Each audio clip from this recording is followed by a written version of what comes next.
when I went and saw you in Phoenix about 5 or 6 years ago, and we sat down for that epic interview, Robert, that's probably been watched now 40, 50 million times. I've seen it translated in 12, 13 different languages. There's one, I told you one, that we're both speaking Russian in that interview. And that was epic. But I reread Rich Dad Poor Dad on the flight out to Phoenix.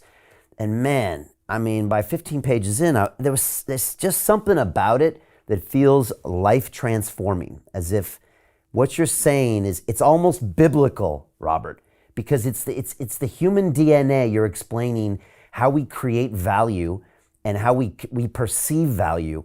And it's never been taught to us before. And you do it through this, allegory of these two dads. It's a beautiful piece of work and still super relevant. And they're still not teaching about money. So I guess we're going to have to, right? Well, I think, like, I watch you doing your running and all this stuff. It inspires me because I'm lazy as heck. But you and I are about transformation. There's a difference between a rich person and a poor person. Giving them money is not going to do it. I can give a poor person all the money in the world, and they'll still be poor. You give a crook all the money in the world, they'll still be a crook. And today we have the Biden crime family in place here. I mean, I can't believe these guys. And they got top secret documents lying all over the place. Americans are shooting everybody all over the place. I'm watching, you and I are watching the world come apart. And if we don't go through transformation, no more just go to school and get a job.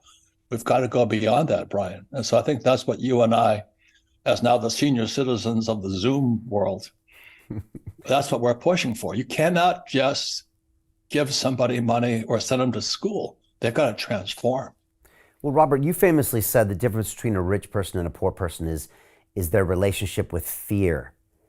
And maybe that has something to do with that transformation, because if you're not willing to transform, which means you have to go into a fear, if you really want to transform, is that what that comes down to? Is it about going into those fears and pushing yourself to become someone new?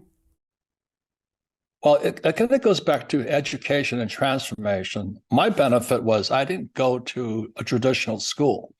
I got nominations to Naval Academy and Merchant Marine Academy in New York. I went to the Merchant Marine Academy because we're the highest paid graduates in the world. This is in 1965. So 1965, I check in at the Merchant Marine Academy, Kings Point, New York. And my economics teacher asked me to read this book here. I'm going, this is economics? And my economics teacher was a West Point graduate, U.S. Military Academy graduate, and he flew B-17s out of England into Germany. Ooh.